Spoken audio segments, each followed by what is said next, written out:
पिछले वीडियो में मैंने आप लोगों को टेंस पहचानना, टेंस के बाद टेंस का भेद पहचानना और ये भेद पहचान में आ गए तो फिर उस वाक्य का रूप क्या होगा, यानी 3 शब्दों में टेंस निकालने का फॉर्मूला बताया था और एग्जाम्पल के माध्यम से बताया था। लेकिन वो एक थ्योरी था। आज हम उसका प्रैक्टिकली ट्रांसलेशन कैसे बनेगा, उस 3 शब्द से हम ट्रांसलेशन में कैसे बनाएंगे, किसी भी वाक्य को हिंदी से अंग्रेजी में ट्रांसलेट कैसे करेंगे, आज इसका हम व्यवहारिक पक्ष का अध्ययन करेंगे। तो इस वीडियो के अंत तक बने रहिएगा, बहुत ही महत्वपूर्ण वीडियो होने वाला है। नमस्कार, मैं Satish Kumar Mishra competitive English tutorial के यूट्यूब चैनल पर आपका स्वागत करता हूं और बिना देरी किए हुए आज हम वीडियो के ट्रांसलेशन सीखने के उस व्यवहारिक पक्ष पर आज हम चर्चा करने वाले हैं, जो सभी विद्यार्थियों के लिए बहुत ज़रूरी होता है जानना। तो चलिए हम शुरू करते हैं। आप जैसा कि देख रहे हैं, ये पहचान 1, पहचान 2 और पहचान 3, इसकी विस्तृत चर्चा मैंने वीडियो 1 में भी किया था, ए चार्ट ऑफ टेंसेज में, फिर दूसरे वीडियो में भी, और आज ये तीसरा वीडियो थोड़ा विलंब से आ रहा है, इसके लिए क्षमा प्रार्थी हूँ। अभी बच्चों का सैनिक स्कूल आरके मिशन वगैरह का फॉर्म वगैरह फिलअप हो रहा है और उनकी तैयारी की वजह से थोड़ा सा मुझे अभाव हो जा रहा है वीडियो बनाने में, इसलिए कभी कभी समय का अंतराल, नियमित रूप से सप्ताह में 2 वीडियो मेरा आता है, लेकिन कभी कभी 4 से 5 दिन, 6 दिन का गैप हो जा रहा है, इसलिए मैं क्षमा प्रार्थी हूँ। प्रयास करता हूँ कि सप्ताह में कम से कम 2 वीडियो निश्चित रूप से आ जाए, पर देरी हुआ इस बार। आज हम देखेंगे जैसे कुछ वाक्य होते हैं, मैंने कुछ वाक्य को लिया है। इस वाक्य में हम देखेंगे कि हिंदी में कोई भी वाक्य अगर लिखा हुआ है तो सबसे पहला काम है 3 शब्द में उसका टेंस निकालना, और 3 शब्द में जब टेंस निकल जाता है तो उन्हीं 3 शब्दों से हम आगे का सारा ताना बुना ट्रांसलेशन का बुनते हैं। और उसके लिए यहाँ ये टेबल आप देख रहे हैं 1 2 3, यहाँ एक कोड मैंने बना करके रखा है 3 शब्दों से अंग्रेजी। एच भी है हेल्पिंग वर्ब के लिए, पी भी है प्रिंसिपल वर्ब के लिए, और ऑर्डर है। इसमें हेल्पिंग वर्ब 1 और 2 से, प्रिंसिपल वर्ब 2 से, और ऑर्डर है 3 से। इसका मतलब हुआ, हेल्पिंग वर्ब 1 और 2 का मतलब हुआ, यहाँ 1 और 2 जो है ये पहचान 1 और पहचान 2 को इंडिकेट करता है। 2 जो है वह केवल पहचान 2 को इंडिकेट करता है, और 3 जो है ये पहचान 3 को इंडिकेट करता है। इसका मतलब क्या है, इसका डिकोडिंग मैं आज आपके सामने करने वाला हूँ। तो ये आप देखिए, अभी ये क्या है, लड़के खा चुके हैं, ये एक वाक्य लिखा हुआ है।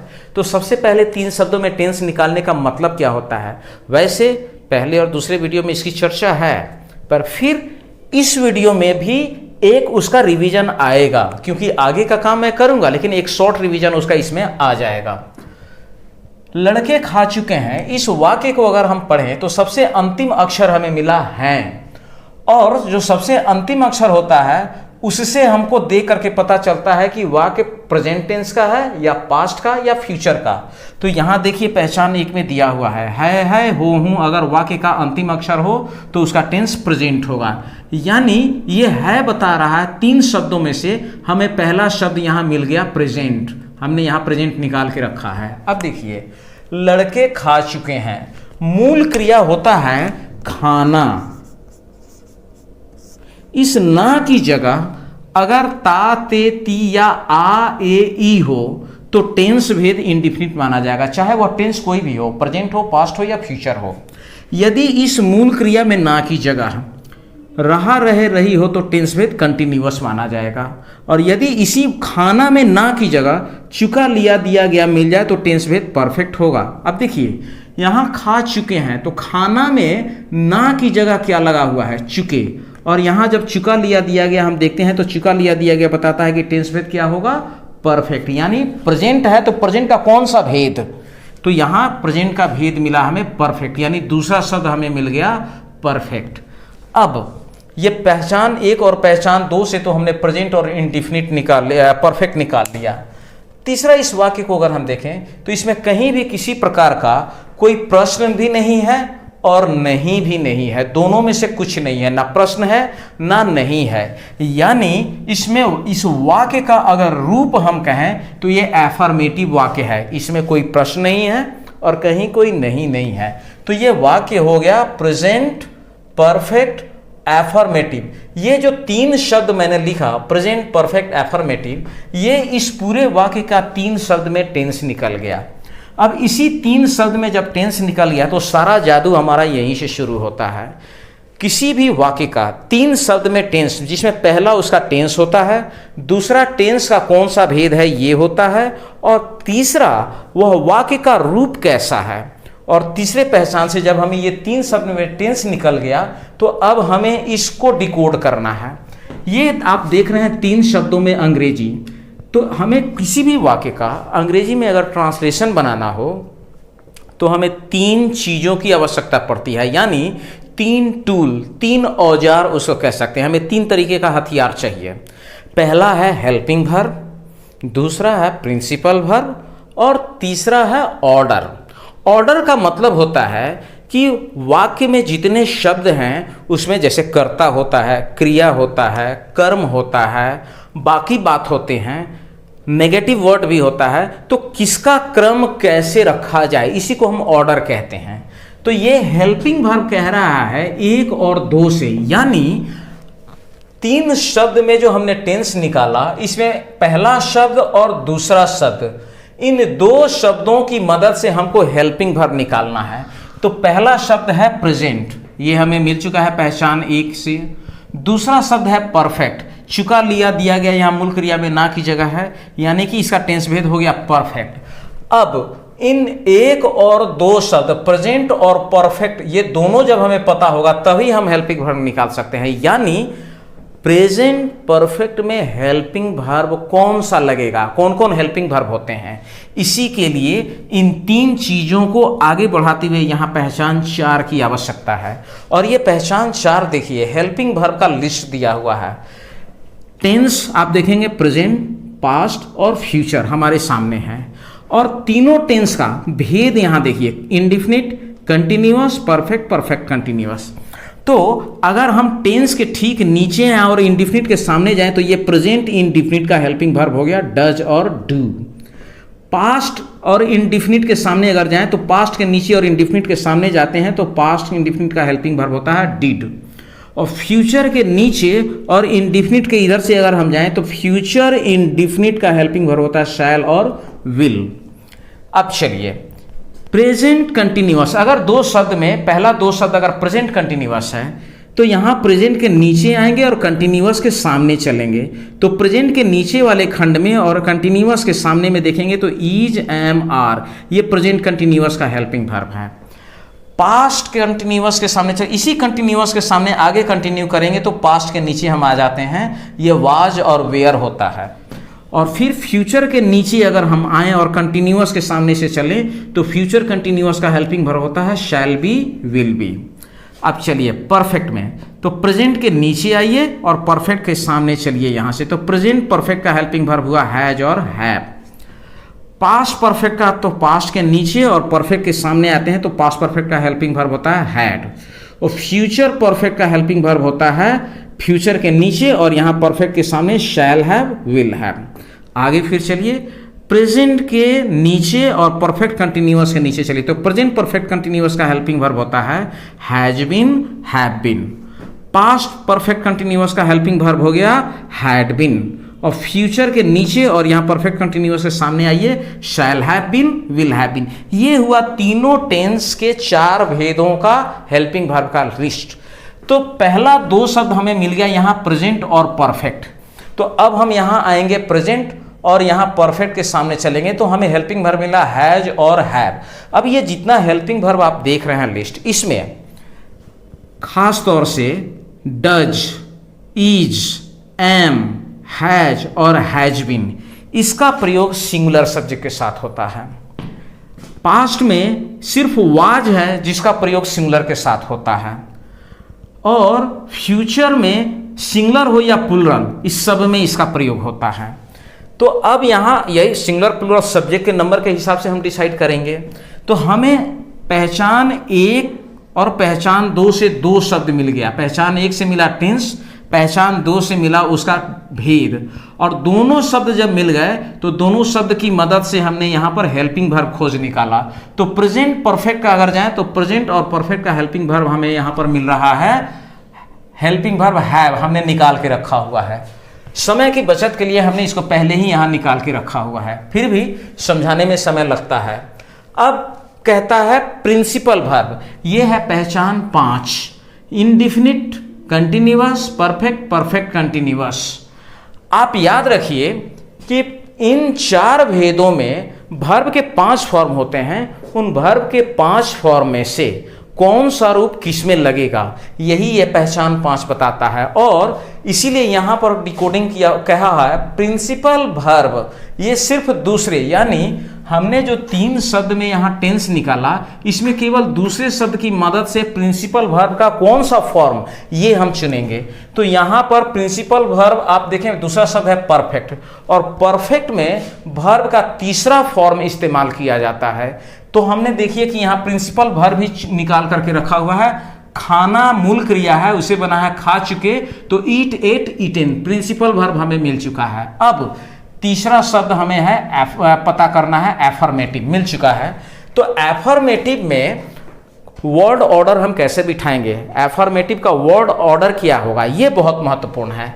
तो एफर्मेटिव में वर्ड ऑर्डर बनता है, अब यहाँ ये पहचान 6, तो एफर्मेटिव अगर है वाक्य के 3 शब्दों में हम टेंस निकालते हैं, और तीसरा शब्द अगर एफर्मेटिव है तो उसमें पहले सब्जेक्ट की अंग्रेजी, तब हेल्पिंग वर्ब की अंग्रेजी, तब प्रिंसिपल वर्ब, और तब रिमेनिंग मैटर। इसी चीज को ऑर्डर करके हमने यहां पर लिख दिया हुआ है, subject, helping verb, principal verb और रिमेनिंग मैटर।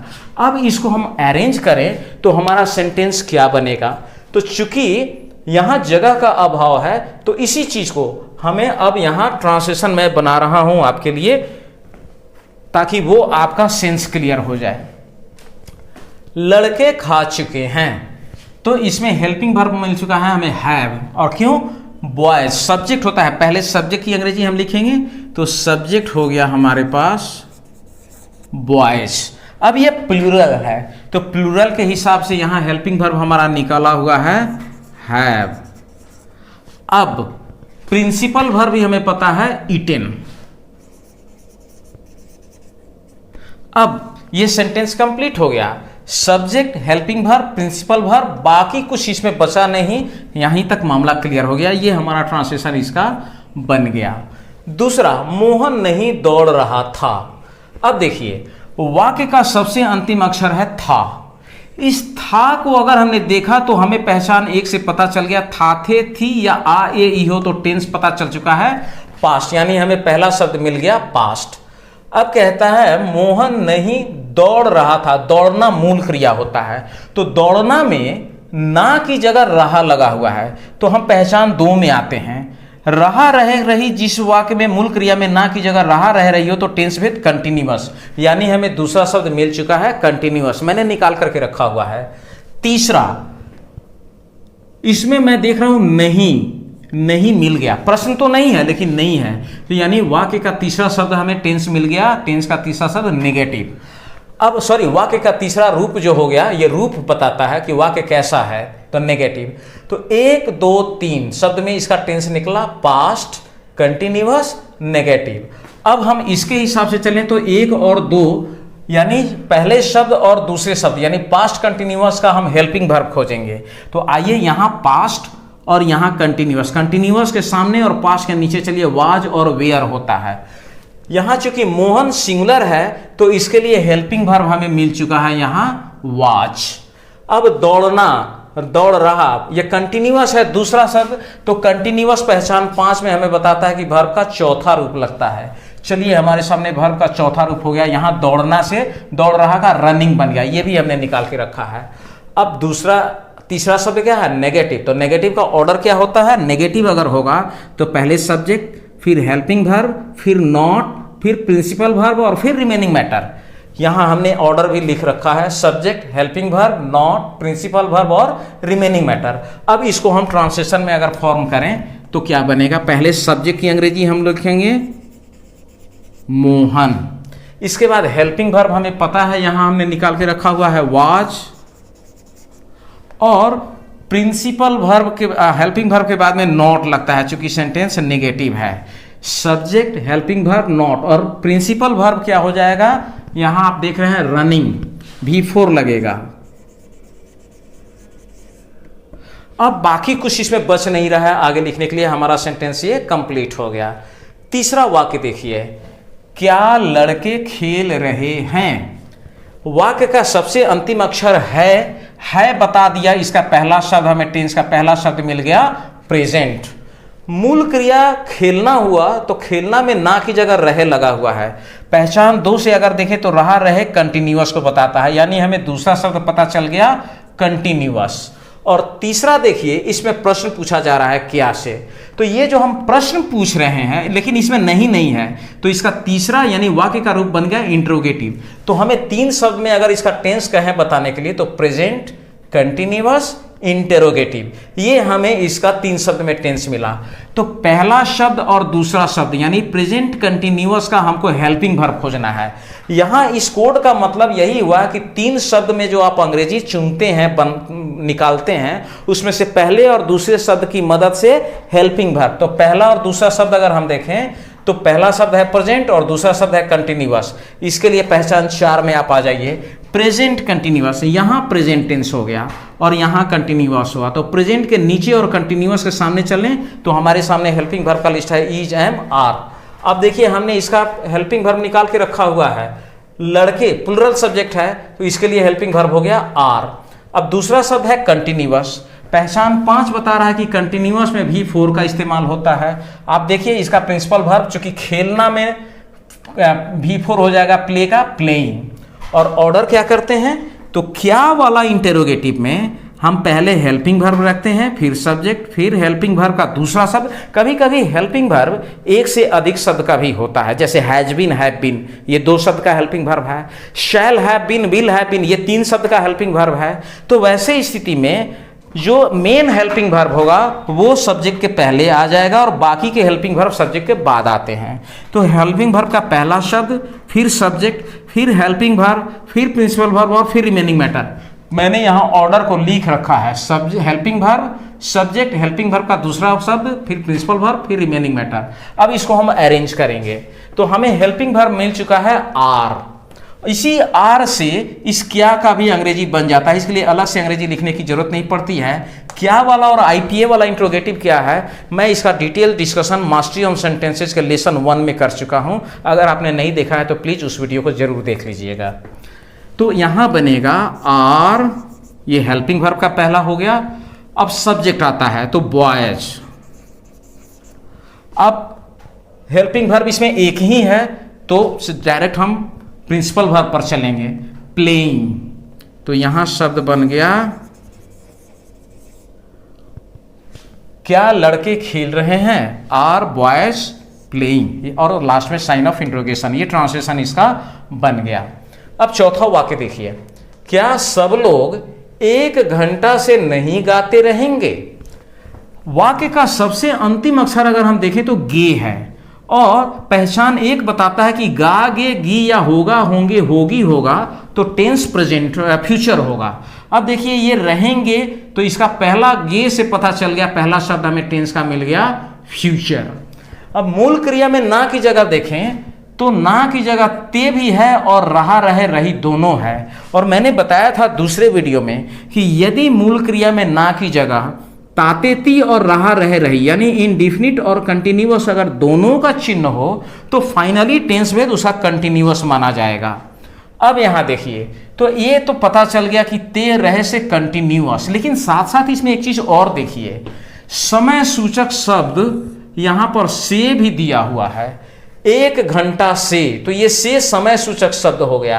अब तब रहा, रहे, रही है, तो जब समय सूचक शब्द प्लस ते, रहा, रहे, रही हो तो उसका टेंस भेद परफेक्ट कंटिन्यूअस होगा। यहां देखिए तो से तक प्लस रहा, रहे, रही, तो इसका दूसरा शब्द मिल गया हमको परफेक्ट कंटिन्यूअस।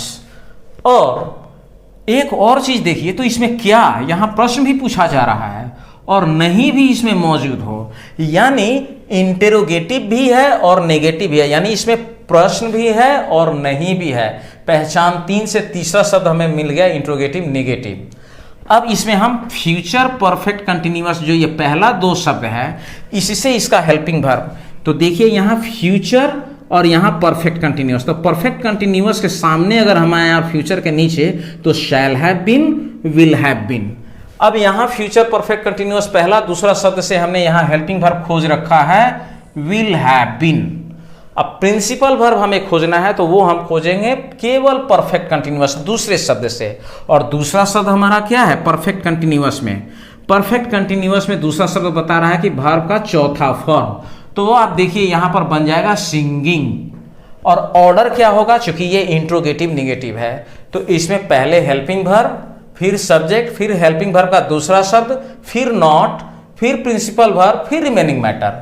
अब जहां 2 से अधिक हेल्पिंग वर्ब होंगे तो 2 हेल्पिंग वर्ब के बीच में हम नॉट को लगाते हैं। तो अब देखिए ट्रांसलेशन क्या बनेगा। हमें हेल्पिंग वर्ब मिल चुका है विल हैव बीन, तो विल हैव बीन 3 शब्दों का है, इसमें पहला शब्द हो गया विल, ये पहले आ जाएगा। उसके बाद हम सब्जेक्ट लेंगे तो सब लोग, विल ऑल पीपुल, तो ये हो गया हेल्पिंग वर्ब का पहला शब्द, ये हो गया सब्जेक्ट।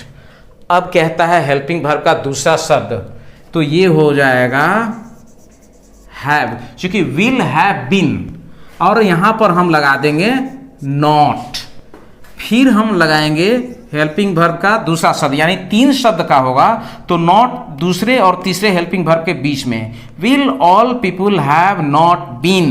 अब प्रिंसिपल वर्ब हम लगाएंगे तो प्रिंसिपल वर्ब बन जाएगा हमारा सिंगिंग, और 1 घंटा से, तो इसका हो जाएगा फॉर एन आवर। ये हमारा ट्रांसलेशन बन गया will all people have not been singing for an hour. तो ये अभी तक 1, 2, 3 और 4, ये 4 सेंटेंसेस के हमने ट्रांसलेशन यहां पर आपको बना करके दिखाए। 2 और बच रहे हैं, मैं आपको रीजन बताऊंगा। तो मैं अभी इसको चर्चा कर चुका हूं, इसलिए मैं इसको इरेज आउट कर देता हूं, ताकि अन्य 2 का भी ट्रांसलेशन मुझे बनाना है, थोड़ा जगह का अभाव है, क्योंकि ये सारे चार्ट जो हैं, ये चार्ट के माध्यम से इसको समझाने में स्पष्टता ज़्यादा आएगी। 5वां वाक्य देखिए, हम लोग कहाँ जाएंगे। वाक्य का सबसे अंतिम अक्षर है गे, तो गे से पता चला गागेगी फ्यूचर, यानी इस वाक्य का पहला शब्द, 3 शब्द में अगर हम टेंस निकालें तो पहला शब्द हमें मिल गया फ्यूचर। अब उसके बाद कहता है मूल क्रिया में ना की जगह ताते ती या आ ए ई। आप देखिए इसमें ताते ती तो नहीं है, लेकिन आ ए ई, ए की मात्रा, गे में ए की मात्रा भी आ गया, या य अगर हम कहें तो य भी यहां मिल रहा है, जाएं, तो ये भी इंडिफिनिट यानी फ्यूचर इंडिफिनिट, ये 2 चीज पता चल गया। लेकिन इसमें प्रश्न पूछा जा रहा है तो तीसरा शब्द हमें मिल गया इंटेरोगेटिव। तो 3 शब्द में इसका टेंस निकला फ्यूचर इंडिफिनिट इंटेरोगेटिव। ये 3 शब्द में पहला और दूसरा शब्द हमें मिल रहा है फ्यूचर इनडिफिनिट। तो फ्यूचर इनडिफिनिट का हेल्पिंग वर्ब क्या होगा? आ जाइए यहाँ फ्यूचर पहचान 4 में, और इनडिफिनिट के सामने अगर हम चलें तो फ्यूचर के नीचे मिलता है शैल विल। अब यहाँ सब्जेक्ट है, चूंकि हम लोग प्रथम फर्स्ट पर्सन है तो इसके लिए सब्जेक्ट हेल्पिंग वर्ब मिल गया हमको शैल।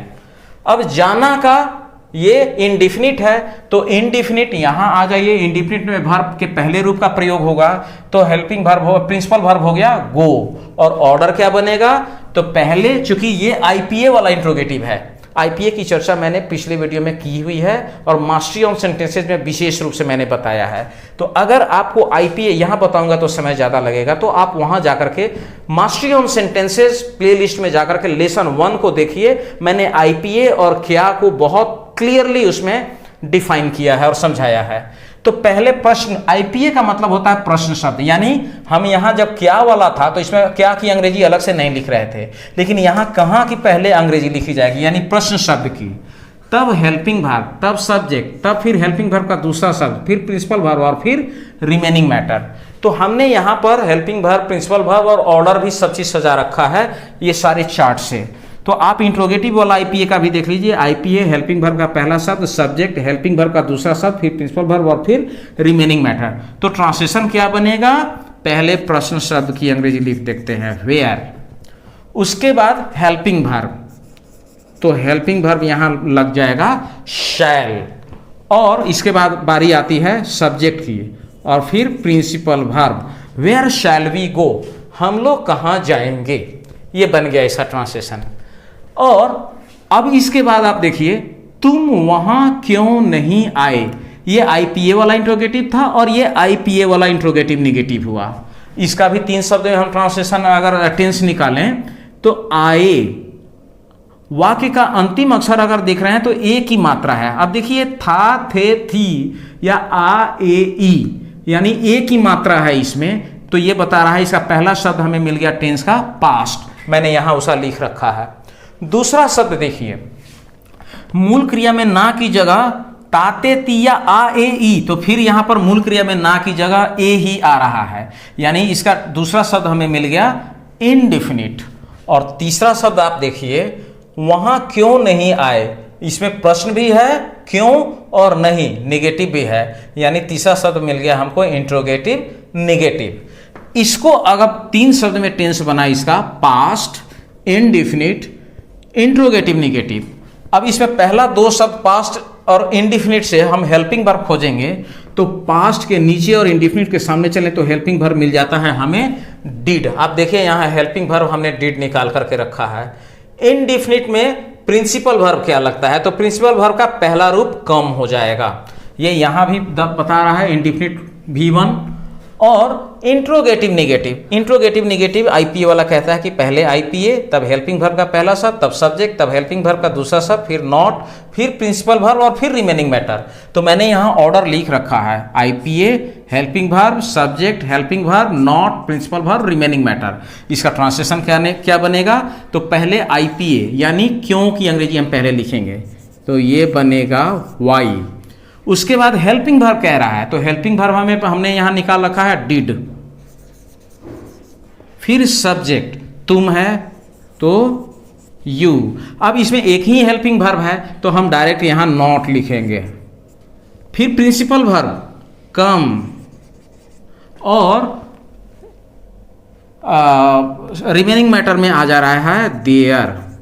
Y did you not come there. तो ये आपने आज देखा कि किसी भी हिंदी वाक्य का 3 शब्द में टेंस निकालना और 3 शब्द में से पहले 2 शब्द के माध्यम से हेल्पिंग वर्ब खोजना, फिर केवल दूसरे शब्द के माध्यम से प्रिंसिपल वर्ब खोजना और तीसरे शब्द के माध्यम से यानी पहचान 6 में उसका ऑर्डर फॉर्मेशन करना। ऑर्डर का मतलब होता है कि subject, verb, principal verb, helping verb, not, no, remaining, इनके पोजीशन को उसके अकॉर्डिंगली सजा देना, यही ऑर्डर होता है। तो आज हमने ये ट्रांसलेशन बनाने का प्रैक्टिकल अप्रोच देखा इन चार्ट के माध्यम से।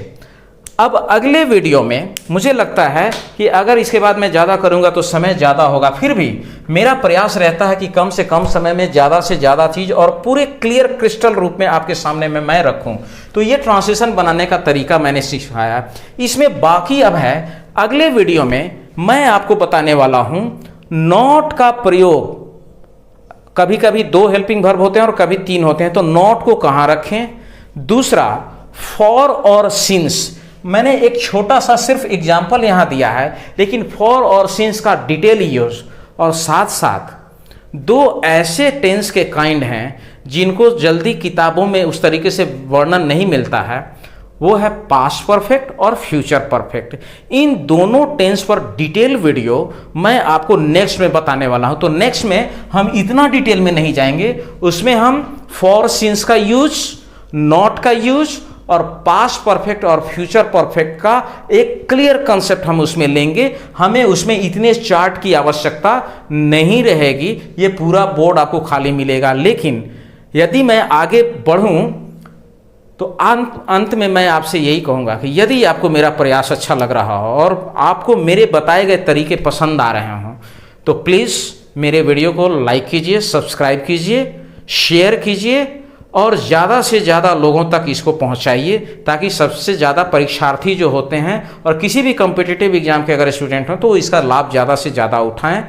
और धन्यवाद के साथ मैं आपको यही बोलूँगा कि ये चार्ट बहुत इंपॉर्टेंट है, इसका एक स्क्रीनशॉट आप ले लीजिए।